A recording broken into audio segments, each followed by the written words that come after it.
What brought me to optometry was a great love of football. I played a lot of soccer. I'm from Manchester originally, and I think certainly at that time, which is early 60s, I think every youngster in Manchester wanted to play for Manchester United. On one occasion particularly, we played under floodlight, and floodlights in those days were nothing like they are these days. Under those conditions, my short-sightedness, my myopia, I really felt it. And I was really struggling on that particular game. And I remember going back on the coach thinking, I'm going to find out what's going on here. So went to the local library, read all the books that I could find on myopia, and that sort of generated a real interest. I think if something captures my imagination, then you get interested and then you're prepared to spend the time. That's what happened. My special interest was myopia.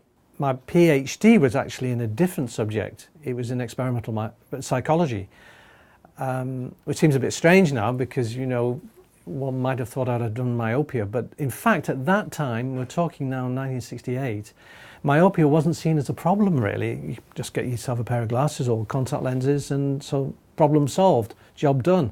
So there wasn't big research money. So I'd somehow veered into experimental psychology, the use of colour and information processing, which again in the 60s was a very hot topic, information theory. But I still wanted to do myopia and eventually got back to myopia after my PhD. I did 2 years in full-time practice up here in the Midlands.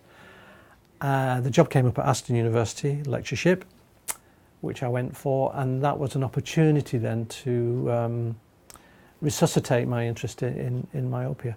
I've been very privileged. I've had the opportunity of training, I guess, a large proportion of the profession over the years, and nobody forgets a good teacher.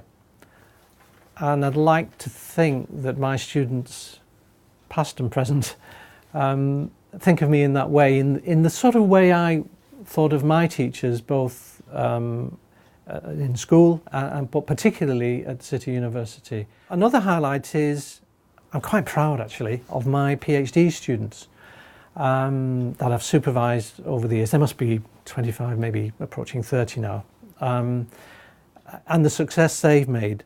A good proportion are now professors in their own right, some in this country, some in international centres, but that's been a real privilege to see how they've cascaded out into their own research areas and the contributions they've made to optometry. Quite proud of that actually, but it's been a real privilege because it's a responsibility as well.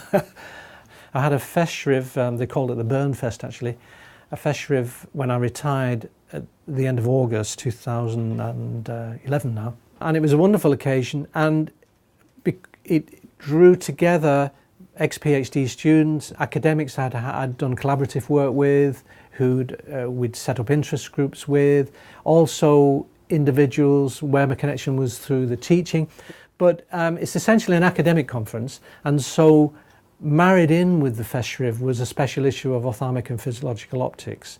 And the individuals that came from Britain and from abroad, a proportion of them presented research papers, some of which related to myopia, not all, but had some connection with myopia. They presented their papers, and these were published in a special issue of Ophthalmic and Physiological Optics. That was the September issue, and that was my feshriv, Burnfest issue.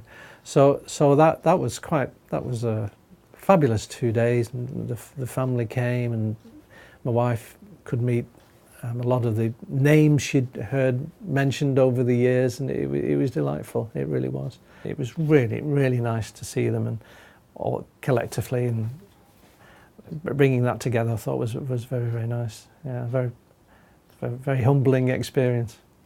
In terms of your retirement, you've still got an office here. What kind of retirement is this? Yeah, my wife says that sometimes. My job is teaching, research and mentorship, which is excellent, and it's 2 days a week during term time, so it roughly goes out to if you think of it in terms of a day a week across the academic year. Of course, there's quite a lot of work done at home on the computer, and I'm still writing papers or co-authoring and helping to write papers. We spend a lot more time with my son Bernard and his wife Anya in Cumbria, and now our 3-month-old granddaughter May, which is fantastic. We do fell walking. I like fishing, angling, so we live very close to the River Severn, so I can get out to the Severn and also some fishing in Cumbria. So I'm trying to be sensible. And optometry has been part of the furniture at home for a long time, so I'm very aware of that. So but I think it's working. I'm enjoying it, actually. I'm enjoying retirement.